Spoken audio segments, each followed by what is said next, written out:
When you're first beginning to set up your Christmas light display, one of the top questions I get is, how do I get my music on the air for people to listen to in their cars? Well, let me tell you. Hi, I'm David from Learn Christmas Lighting. Running your show through the radio actually is a lot simpler than you may think. When you're doing it for a home display, it's not all that complicated, and it's actually pretty inexpensive as well.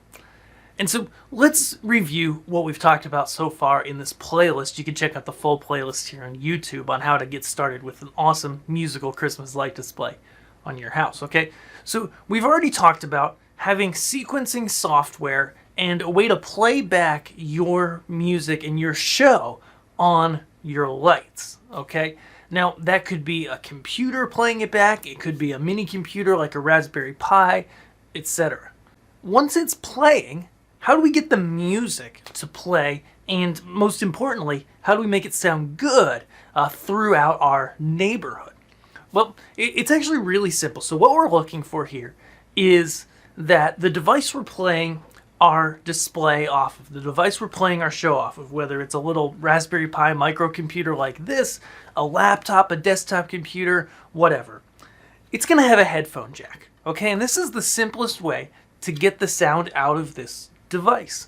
Now, if you're using FPP or Xschedule or Vixen Scheduler, when you play your sequence, as long as you've attached your audio to it for your music, it's going to then play that music off that device, and therefore it's going to come out of that headphone jack. Okay, so it's really as simple as that point to connect a headphone cable and wire it into an FM transmitter, something like this. So what is an FM transmitter? You are probably familiar with the FM transmitters you might have in your car that you've seen like that, right? You plug it in, you plug your phone into it, and you're able to listen to music on your car stereo if you don't have an aux plug, okay, or Bluetooth. Now, I know those aren't as popular anymore, but you get the idea. This works the same way, okay? FM transmitters for home use follow under, legality-wise, under something called Part 15 of the FCC rules. Meaning that you can have a low-power FM radio station through a small device like this that can broadcast, I believe, up to 150 feet in each direction and be perfectly legal, no licensing from the FCC, etc. You stay out of all of that, okay, if you stay low power. And so then you're able to go ahead and simply tell people to tune into that station. So a couple questions that I often get on this are, okay, where do I get one of these things? Well, I've got an article that shows you the ones I like. This one is the Whole House FM Transmitter 3.0 at this time. It's the one I use for my display. It works awesome. Some people have other preferences, etc. But one of the keys is that even though, legality-wise, we don't see people getting cited for using illegal transmitters by the FCC. These things do need to be FCC compliant. Even though, there's not a lot of precedent there, right, if people having the FCC show up, the fines are huge if you are cited. And so I would stay clear of anything that is not blatantly FCC Part 15 compliant. Sure, it's going to cost a little more, but, this little guy here, these are like $100 or a little bit more, right? They're really easy to use. You dial in your frequency, you're good to go.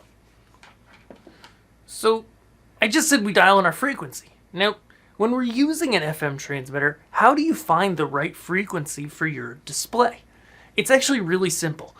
Truth be told, many of us on our first time doing this probably, kept trying different frequencies and testing them and listening in our car, and it was really terrible. But it actually doesn't have to be that hard, okay? So there's a website called Radio Locator. I'll link to it below.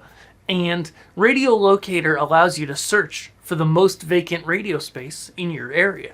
Because part of the licensing of the FCC is that you can't block another station that is permitted as a real radio station, as a full-size station in your area, okay?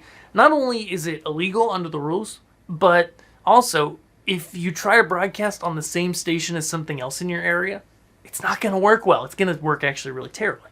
So Radio Locator allows you to type in your zip code or hit the button to find your exact location, and then it says for where you are, it gives you the options of what the most clear stations probably would be. Then you've got 2 or 3 options you could test. If you're in a major metropolitan area like I am, there's like 1 or 2 options. If you're in a more rural area, you'll have more options, okay? And so once you get your FM transmitter, you find your frequencies on radio locator. Now it's time to test. When you're first using your FM transmitter, you got to follow the basic rules of simple wireless communication, right? And so if you're not familiar, that means, this thing's got an antenna, right? If I take this antenna and I shove it in the ground in my crawl space, it's not going to work well, okay? Some rules, I've got more on the blog post about this, but you basically want to get your FM transmitter up as high as you can and as close to often the front of your house or outside as you can, okay? The less insulation and walls that it has to work through, the better. You want to keep it away from metal objects, particularly things like power supplies. Don't have it right up next to a power supply for your display, etc. And generally, things will work really well for you if you follow these basic tips. Okay, so you get this thing mounted, you start playing some music through it. It can just be music from your phone or whatnot. You don't have to play something from your display for testing. And then go walk out with the radio. Get in your car. If you're walking, I've got this little Sony one. I'll link to it below. This thing's great. Runs on 2 AA batteries. Not only do I use it for testing, but when my display's running or when I'm testing things in it, I take this outside with me. If I have friends over, we're standing outside, we want to watch it, I bring this outside with me. Then we don't have to have somebody's car running and we can hear the display really well. Okay?